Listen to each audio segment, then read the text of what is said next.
The Minnesota Vikings are hoping and praying and sitting, waiting, wishing that the offensive line will finally get itself uneffed in the 2022 season, because it hasn't been great over the last couple years, and the Vikings, especially that interior pass protection, if they can get it correct this season, so goes Kirk Cousins, and as Kirk Cousins goes, so goes offense, and so goes this entire damn team, right? But Vikings open up training camp on Wednesday, and here is who they had out there running with the ones for the offensive line, and a lot of beat reporters reported this. Chris Thomason, this is his picture.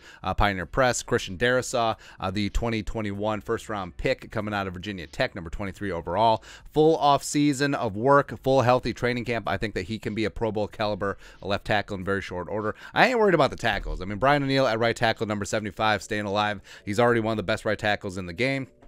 Got paid, worth every single penny. So you already got the bookends. You already got great brioche bread for this sandwich. You just need to work on the ingredients that put in between the two slices of bread. So Ezra at left guard, year 3, played mainly right guard sporadically as a rookie, really settled in at left guard last season. I think that he has the movement skills. I think that he has the mentality. I think that he will get after it. I think that he can be a very quality left guard in this Vikings offense. They got Garrett Bradbury. All right, so Woosah, number 18 overall pick in 2019, the Grim Reacher, the pride of NC State, was supposed to be that guy. Even though he was undersized, uber athletic freak, is supposed to be a Jason Kelsey clone, but one-on-one pass protection wasn't quite working out. And you've seen defensive coordinators go out of their way to make sure that Bradbury is singled up against a dude as a 0 or 1 tech, and he gets pushed back into Cousins' lap, and the drive ends, and all this other stuff. But Bradbury, so Kwesi, Kevin O'Connell, Chris Cooper, etc. They all had the opportunity to potentially replace Bradbury this offseason. They could have drafted Tyler Linderbaum. They could have signed a great center in free agency. J.C. Treader's still floating out there. But they're rolling with him, even though they didn't pick up his 5th-year option, which would have been $13 million fully guaranteed next year. That would have been stupid anyway. But they think that they can succeed with him this year. So that's why they're rolling with Bradbury.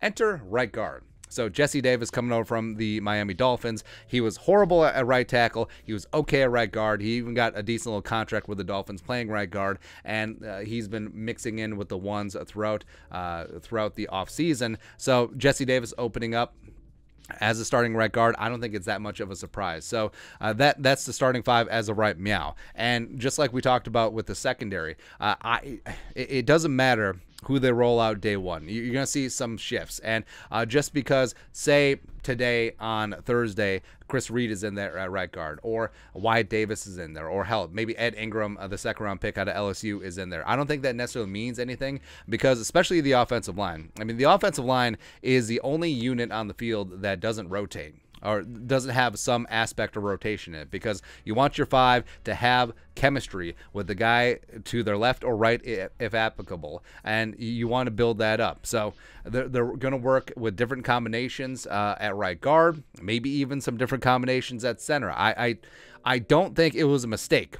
that the Vikings worked Chris Reed purposely this offseason at 2nd-team center. So I think that they are laying the groundwork for a contingency plan. So, hey, if our faith in Garrett Bradbury doesn't work out, whether in training camp or preseason, and we see that he's not the guy, Chris Reed could step in at center. And also you still have the flexibility of Jesse Davis at right guard, holding things down, unless you have a guy like second-year guard, former 3rd-round pick Wyatt Davis, no matter what, coming out of Ohio State, or the aforementioned Ed Ingram, this year's rookie out of LSU. Maybe one of them really step up. Maybe they show up and show out in training camp as well as preseason. Maybe they earn the starting guard spot at right guard to begin the season. It's a possibility. So even though the Vikings offensive line, it has been great in recent years, I actually do have faith that they have some quality depth this season. Even though they decided to roll with Bradbury, I like that they have a backup plan in Chris Reed, and to a degree, Austin Schlottman, who came over from the Broncos. A lot of familiarity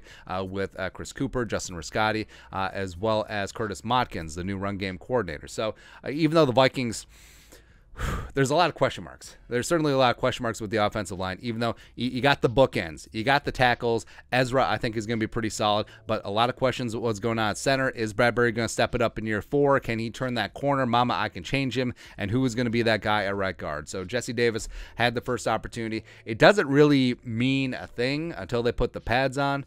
So we'll see what happens in a couple of days. Once the Vikings get in full padded practices, once it goes live, O-line versus D-line, who is really going to differentiate themselves in one-on-one spots as well as 11-on-11s, because then that's when it gets a little spicy. So let me know who's running with the ones in a couple weeks, in a week and a half, in 10 days, in 14 days, etc. Then we're going to start seeing some stratification on who's going to have the inside track for these interior offensive lineman jobs. But that's it. That's taking a look at the Vikings' first-team offensive line from day 1 of training camp. Let us know your thoughts on our thoughts in the comment section below. Subscribe for daily Vikings takes. Want to support the work? Put a little something in the Venmo. But until next time, Skol, production value.